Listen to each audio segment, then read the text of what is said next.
Hello, everyone. My name is Roy Cornwall. It is Thursday, the 2nd of May, 2024, at 11:21 in the afternoon, all in the morning.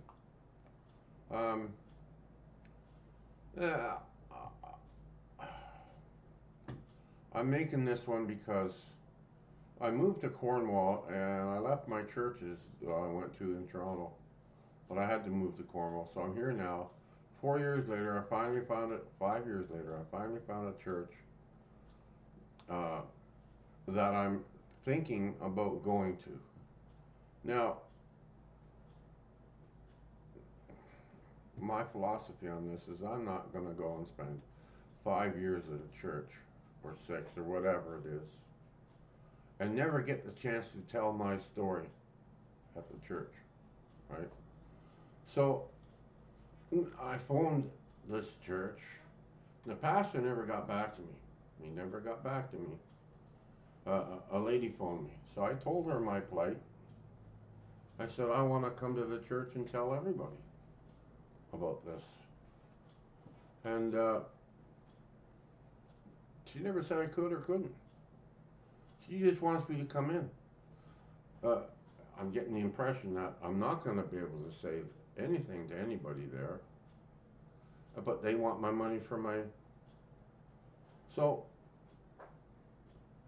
I'm gonna I'm gonna go there once, just once, and if the pastor won't talk to me about this, I'm out of there. Not the church for me. I'm not going to be involved with a church who won't listen to. Uh, it's not that I've got it wrong. It's that they want to preach the Bible, and not the Lord. Uh, they don't want to teach you how to be in touch with the Lord. They want you to read the Bible, right? So I think I'm walking into trouble. I don't read the Bible, and I won't read the Bible. I want direct things from the Trinity, direct, and I've been getting it regular. So today's Thursday, so Sunday. This Sunday, I'm gonna try and go up there. There's so many ifs. I might not like the way their floor mat is up there, and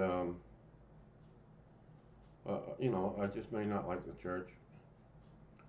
Uh, but what my plan is that I want to tell the pastor that if you know somebody in the congregation that doesn't understand the Trinity properly, hook them up with me. We'll go downstairs after the church is over, and we'll talk, and I'll bring this guy on board. But I doubt very much if they'll even let me do that, right? These people are not fooling me at all. Their gig is the Bible and not the Lord. So we'll see. I'll give them a chance. I'll give them a chance. But I'm too smart for them, too savvy. I understand the gig, and you cutting me off at the knees isn't going to bring any more people in. You see, if you're a church and you start preaching the Holy Ghost, Jesus, and God, I mean, how to connect with your Holy Ghost and what He's saying to you, and the whole thing there, right? Then you end up with a church with that's alive, and they're gonna want to know more.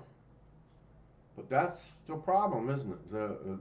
They're gonna take their mind off the Bible and start doing this, and that's not what these churches want. They want your money, and they want the hook to be the Bible. Come on in, we'll talk about the Bible, and you give me money. This is what's going on. I'm against this because Jesus Christ took a stick, and for Jesus Christ to take a stick and swing it in anger, it must have been a pretty important topic, right? He beat those people out of the church because they were selling their wares, trying to use the church to make money. Well, isn't that exactly what's happening here today? $20,000 for the Ottawa church they want every month. They're using the church to make money to pay their wages. I understand the gig that they wouldn't be around without money coming in. I understand that. But I think $20,000 is too much to ask any congregation every month. Every month.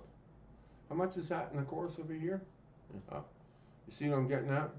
This is not about God. This is about they're treating it like a business and not the Lord. And they're going to cut me off at the knees and not let me make that connection as well.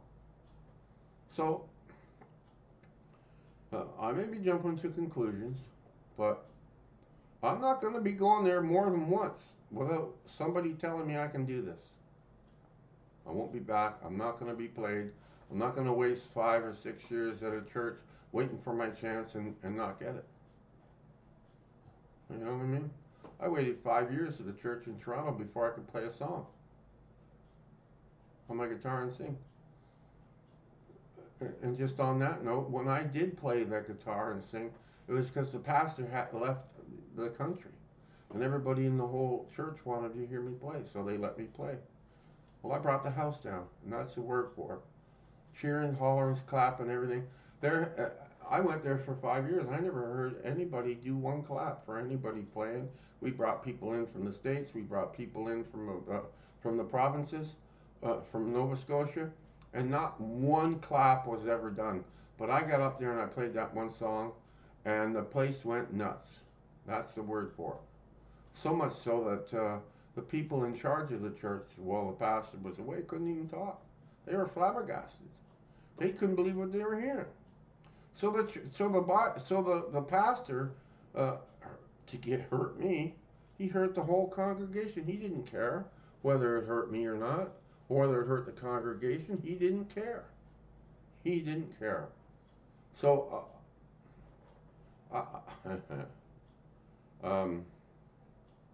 because of this topic, I've had the whole church sitting on the left side, and I'm the only one on the right side. That was told by the pastor to do that. But eventually, everybody in the church absolutely loved me. They loved me more than the pastor. They loved me more, and the pastor didn't like that, so he gunned for me again, right? I'm wary of mean and abusive pastors. Pastors do not have the right to raise their voice in anger to you, okay? Pastor Dave Peever in Toronto at the Cornerstone Christian Church, when he first came, he was taking suggestions of what we could do to make the church better. And it came, 3 or 4 people started telling him, and he let them go on. But as soon as I opened my mouth, he started yelling at me. Because I wanted him to start a YouTube program to invite people to our Zoom program on Fridays and increase the congregation that way. Well, he screamed at me twice in anger. He says, I'll never do a YouTube program, ever. Well, what? This was about a year ago or more, right? Well, now, I tune in, every once in a while I tune in to see what's going on, and he's saying, well, we're going to do a YouTube program. So it wasn't about the YouTube program, it was about something else, and he wanted to jump on me. Pastors don't have the right to throw anger around. They don't. I've had an operation on my shoulder, and the scar gets itchy once in a while. Be very wary of angry and mean pastors.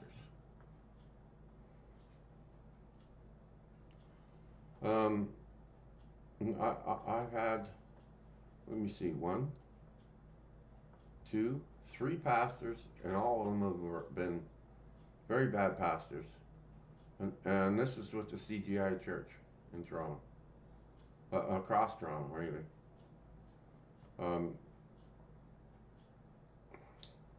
John Sutai left that church about $500,000. He left that church that money so that church, the Cornerstone Church, could stay up and running for into the future for everybody there. But Bill Hall takes the money and he spreads it across every church in Ontario. In other words, the Cornerstone Christian congregation is paying for all these other churches, and they're standing there asking for more.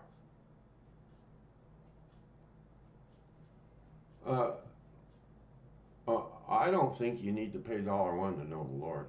You don't even really need a Bible. All you gotta do is listen to it on the computer, right? Um, with the Zoom programs, you can get a lot of churches on Zoom for free. I'm not bitter. I understand there's evil people even in the church. Even in the church, there are evil people. And when I started going to the church, I went in there with the mindset that everybody's good and gold. Nobody will lie. Nobody will be mean to me. They all have the same mindset. You know, no. Evil exists in pretty well every church because the pastors don't care about that. They only care about so.